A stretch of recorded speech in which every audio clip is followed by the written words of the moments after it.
Perang punya dampak yang luas. Belum selesai perang Rusia dan Ukraina, kini Israel dan Palestina juga bergejolak. Lantas, apa dampaknya bagi Indonesia? Dan benarkah harga BBM dan bahan pokok akan naik? Kita diskusi soal ini.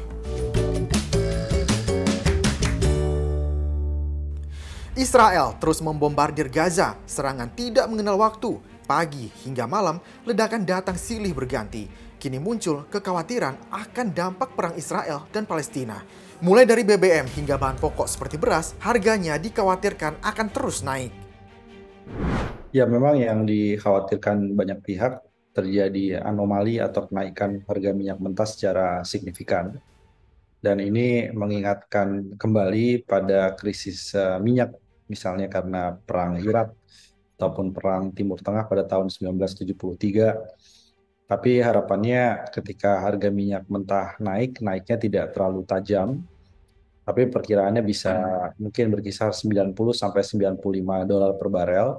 Dan bagi negara-negara importir minyak mentah seperti Indonesia dan negara-negara berkembang lainnya yang tidak punya cadangan minyak banyak, ini merupakan sebuah berita buruk karena impor BBM-nya pun juga akan lebih mahal dan sangat mungkin sekali ada pembengkakan subsidi energi yang diteruskan kepada konsumen dan itu akan menciptakan inflasi atau kenaikan harga-harga barang kebutuhan pokok.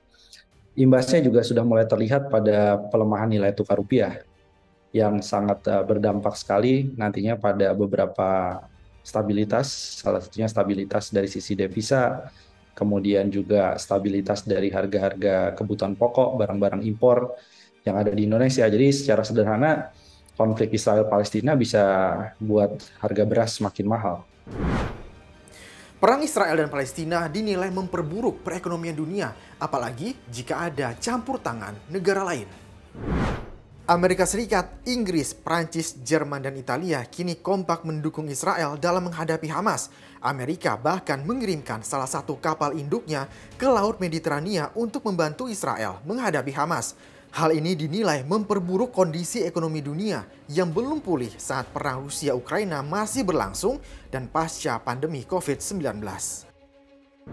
Ini kalau meluas dan melibatkan juga negara-negara lainnya misalnya, sampai terjadi misalnya embargo, sampai terjadi impor yang dibatasi ataupun ekspor yang kemudian dibatasi, ini bisa memicu krisis global karena kondisi ekonomi saat ini pun juga dalam kondisi yang sangat berat di negara-negara maju, kemudian China juga berat.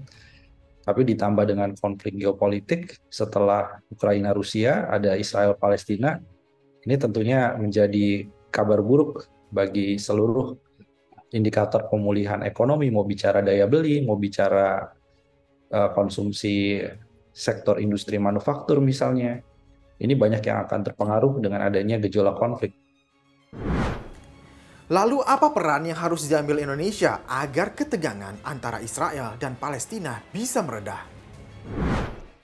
Indonesia mendesak agar perang dan tindakan kekerasan segera dihentikan untuk menghindari semakin bertambahnya korban manusia dan hancurnya harta benda.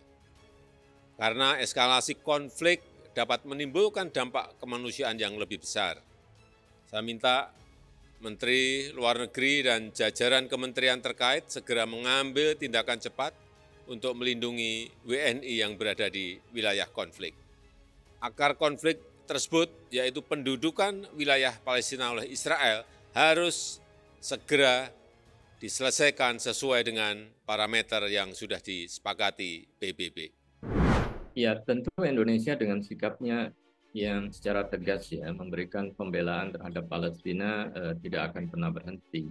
Nah, dalam hal ini gencatan senjata ya harus sudah bisa dilakukan ya, dengan cara ya pemerintah Indonesia menjalin komunikasi ya dengan negara-negara termasuk dengan OKI ya atau negara-negara yang lain ya agar konflik ini tidak berkepanjangan karena dampaknya sangat besar. Nah, ini kan ada konstelasi lain kalau kemudian itu dibiarkan maka konflik itu bisa meluas ya apabila tidak terjadi gencatan senjata dan menyudahi peperangan ini. Dan Indonesia tentu dengan komitmennya mewujudkan two-state solution ini bisa lebih aktif ya di dunia internasional, melobi kepala-kepala negara untuk bisa duduk bersama menyelesaikan ya, persoalan di Palestina dan Israel, paling tidak sebagai mediator